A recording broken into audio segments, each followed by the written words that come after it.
What's up guys, it's me Jeremy. The new champion Illaoi is out on the PBE and I gotta say I got a nice chance to try her out, test out some builds and see where she's standing in terms of power levels at the moment. And you know what? She was actually a lot more fun than I expected and has a really cool kit that you can actually make some crazy plays with in the right situations. Also, just a heads up, I'm going to assume that you already know what Illaoi does in this video, so if you don't, check out the champion preview link in the description. And please, for the love of God, spare me the hentai jokes. Anyways, let's get started.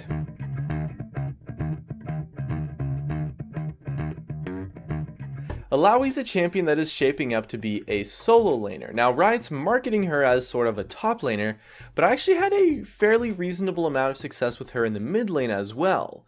She's probably not going to be a good jungler, and she's definitely not a good support or a good AD carry. Now when I first played her, I actually thought she was pretty bad. And for good reasons too. I mean, her kit has some very glaring weaknesses that you're going to get punished for big time if you aren't playing around them properly. But after I got the hang of it, after I started playing her a little bit more, understanding her kit, I started to think that she was maybe just okay. And then I tried her a little bit in the mid lane and really started to get an understanding of her kit. And now my final decision is that I think she's reasonably, or at least somewhat, above average. I'm not entirely sure if she's going to be overpowered. It's a little bit up in the air.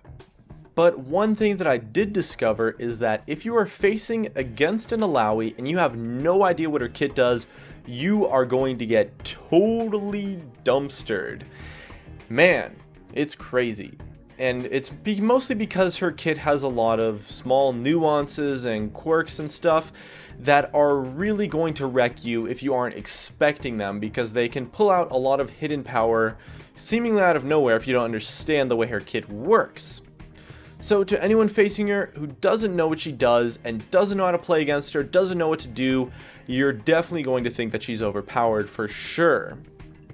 Her main weaknesses stem from the fact that she essentially has no mobility and no crowd control. I mean, if you take a look at her W, the range is just so small that the ability becomes totally unreliable, and it's more of a damage tool rather than an actual gap closer.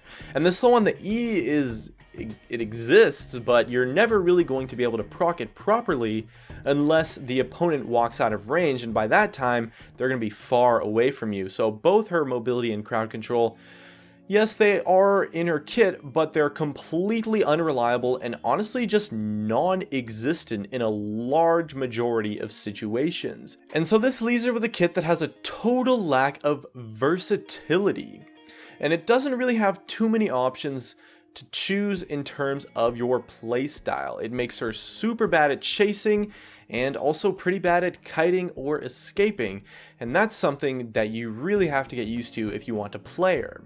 A lot of times I found myself like flashing in on someone and then I realized, oh wait, I can't actually catch them. I have nothing to chase them with other than my flash. And that was a mistake I made many times, and is something you're definitely going to have to get used to. The no mobility, or at least no reliable mobility and no reliable crowd control, is a huge weakness in her kit, and honestly on paper that seems like pretty bad. But once you understand her playstyle and start to play around it, you can actually kind of make it work. She plays somewhat like a midline, which is essentially like a frontliner who never really extends. You don't want to initiate, you don't want to dive in, you kind of just sit at the front line and wait for people to come to you, be sort of this impassable wall for the opponents to cross, and if someone runs up at you, you just totally destroy them.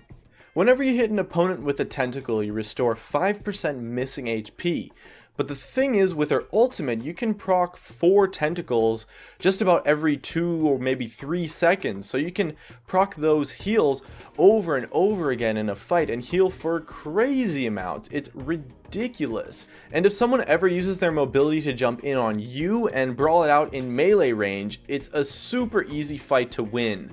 I mean, her damage is insane for how tanky she actually is, so she's a crazy duelist. It's just that you can never really get in range to kill someone. But when they jump in on you, it is honestly like the freest kill ever. It's so easy. And the missing health scaling baits people in super hard, since when you get low, you can just pop your ult, throw out some tentacles, and start healing for a crazy amount. As well, her E is a super complex ability, so when you proc it on someone, it's going to do a lot more work than the ability actually should, since they just don't know how to deal with it properly. You're supposed to kill 3 tentacles, which removes the debuff, but nobody actually really does that, and so you just get a bunch of free harass off. In lane, she's not too bad, since her Q is some pretty sweet poke and a nice heal, and you can harass people hard if you ever land your E. Her wave clear is also fantastic, so you can farm pretty well, and whenever you have your ultimate up, you actually become kind of ungankable to an extent.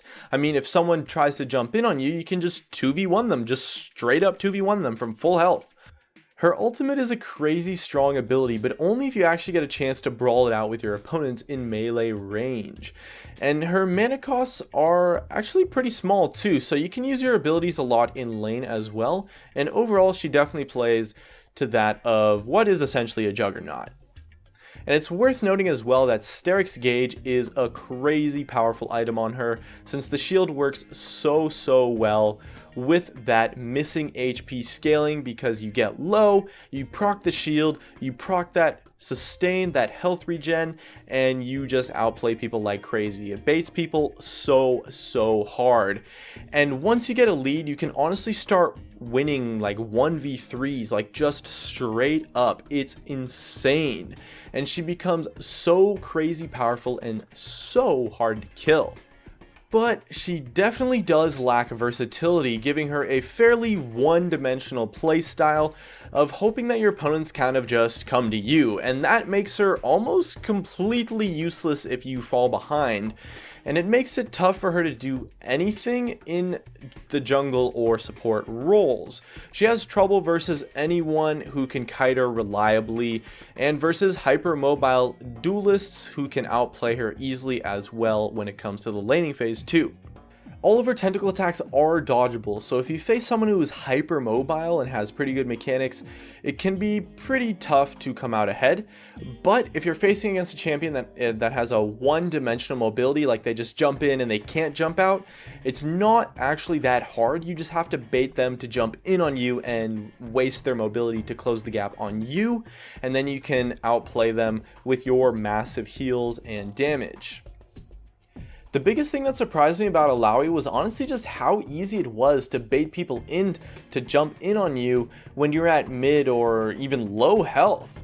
So knowing what she does and how to play against her is going to be seriously important to beating her, and because of that, I think a lot of people are going to think that Illaoi is overpowered on release. Now, whether or not she actually is overpowered on release, I'm not entirely sure, but I'm leaning more towards no. But you do have to exploit her weaknesses a lot when facing her, and oh my god, please kill the tentacles when you're laning against her. So that's just about it. What do you think of Illaoi? Leave a comment, and thanks for watching. The agent to a game that he sure to lose.